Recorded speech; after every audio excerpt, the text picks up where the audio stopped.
সংক্ষিপ্ত আকারে। 7 নাম্বার আলোচনা, নবীজির জন্মদিনে নবীজি কি করতেন জানার দরকার আছে না নাই? কষ্ট হচ্ছে আপনাদের নাকি কণ্ঠ দিচ্ছি না এই জন্য ভালো লাগতেছে না? এগুলো কণ্ঠের ওয়াজ না, কণ্ঠের ওয়াজ শেষ হয়ে গেছে প্রথম 3টাতে, কথা বুঝছেন? আচ্ছা, 7 নাম্বার, নবীজির জন্মদিনে নবীজি কি করতেন? নবীজির জন্মদিনে নবীজি যা করেছেন আমরাও তাই করব। কেন? আমরা নবীর উম্মত না? কথা বলেন না কেন?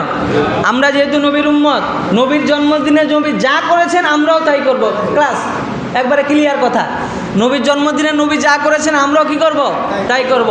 এখানে আমি আপনাদেরকে একটা সূক্ষ্ম কথা বলি, নবী সাল্লাল্লাহু আলাইহি সাল্লাম তার জন্মদিনকে বাৎসরিকভাবে পালন করতেন না। বলেন, বাৎসরিকভাবে পালন করতেন না, সাপ্তাহিকভাবে পালন করছেন। কিভাবে বলেন? নবীজি তার জন্মদিনকে বাৎসরিকভাবে পালন করেছেন নাকি সাপ্তাহিকভাবে পালন করেছেন? নবীজি যেহেতু বাৎসরিকভাবে পালন করেন নাই, যারা ঈদে মিলাদুন নবী নামে 3য় ঈদ নবীর আশেক হিসাবে দাবি করে তারা পালন করছে, তারা বছরে পালন করছে, তাহলে সাপ্তাহিক পালন করলো না, বছরে পালন করছে, নবীর সাথে তার কথাটা কি মিলল? কথা বলেন না কেন? নবী সাল্লাল্লাহু আলাইহি সাল্লাম তার জন্মদিনকে বাৎসরিকভাবে পালন করতেন না, সুতরাং আমরাও বাৎসরিকভাবে পালন করব না, সাপ্তাহিকভাবে পালন করব। কিভাবে? সাহাবা একরাম নবীজিকে প্রশ্ন করলেন, বিভিন্ন প্রশ্ন করতে করতে, ইয়া রাসূলুল্লাহ 2 দিন রোজা রাখবো, 1 দিন ক্ষুধার্ত থাকবো, কেমন?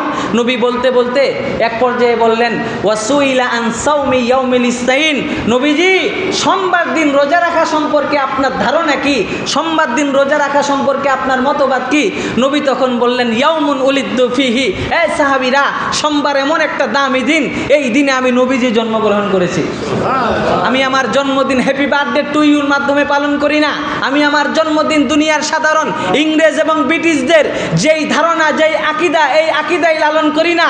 আমি আমার জন্মদিন পালন করি রোজা রাখার মাধ্যমে। সুবহানাল্লাহ। নবী তার জন্মদিন কি রাখার মাধ্যমে পালন করেছেন? বলেন, রোজা রাখার মাধ্যমে। আমরা যদি নবীর আশেক হই, আমরাও আমাদের জন্মদিনে রোজা রাখার মাধ্যমে আমরা নবীজির জন্মদিন পালন করব। নবীজি সোমবারে জন্মগ্রহণ করেছেন, সোমবারে আমরা রোজা রাখার মাধ্যমে নবীজির জন্মদিন পালন করব। নবী সাল্লাল্লাহু আলাইহি সাল্লামের সুন্নত হিসাবে আমাদের সন্তানদের যদি বছর পূর্ণ হয়, আমার সন্তানকে বলবো, তুমি তোমার জন্মদিন হ্যাপি বার্থডে টু ইউর মাধ্যমে নয়, নারী পুরুষের অবাধ মেলামেশাই নয়, তুমি তোমার জন্মদিনকে রোজা রাখার মাধ্যমে পালন করো। এমন গার্জিয়ান যদি সবার ঘরে ঘরে হয়, তাহলে বিদআত বন্ধ হয়ে যাবে, এলাকা থেকে কুসংস্কার বন্ধ হয়ে যাবে। আর যদি হ্যাপি বার্থডে টু ইউর নামে নারী পুরুষ অবাধ মেলামেশা, বন্ধু বান্ধবী, শরীয়তে বন্ধু আর বান্ধবী বলতে কিছুই নাই।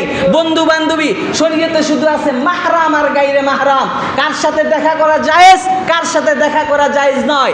তাহলে যারা হ্যাপি বার্থডে টু ইউ পালন করে, এরা কি নবীজির আদর্শ পালন করে নাকি পশ্চিমা রাষ্ট্রের আদর্শ পালন করে?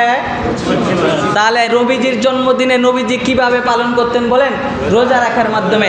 কারণ নবীজি সোমবারে জন্মগ্রহণ করেছেন, শুধু তাই নয়, ওয়া বুইসতু ফিহি, নবী বলেন সোমবার আল্লাহ পাক আমাকে নবী বানিয়েছে, শুধু তাই নয়, আও ক্বালা উনজিলা আলাইয়া, সোমবার দিন আল্লাহ পাক কুরআন আমার উপরে নাজিল করেছে, শুধু তাই নয়, সোমবার দিন আল্লাহ পাক আমলনামাগুলো আসমানে উঠাবেন। সুবহানাল্লাহ। তাহলে 7 নাম্বার কি পাইলেন? নবীজির জন্মদিনে নবী কি করতেন? নবীজির জন্মদিনে কি নবীজি বাৎসরিকভাবে পালন করতেন নাকি সাপ্তাহিকভাবে? কি রাখার মাধ্যমে? রোজা রাখার মাধ্যমে। হ্যাপি বার্থডে টু ইউর মাধ্যমে নয়। কয় নাম্বার গেল বলেন? 7 নাম্বার।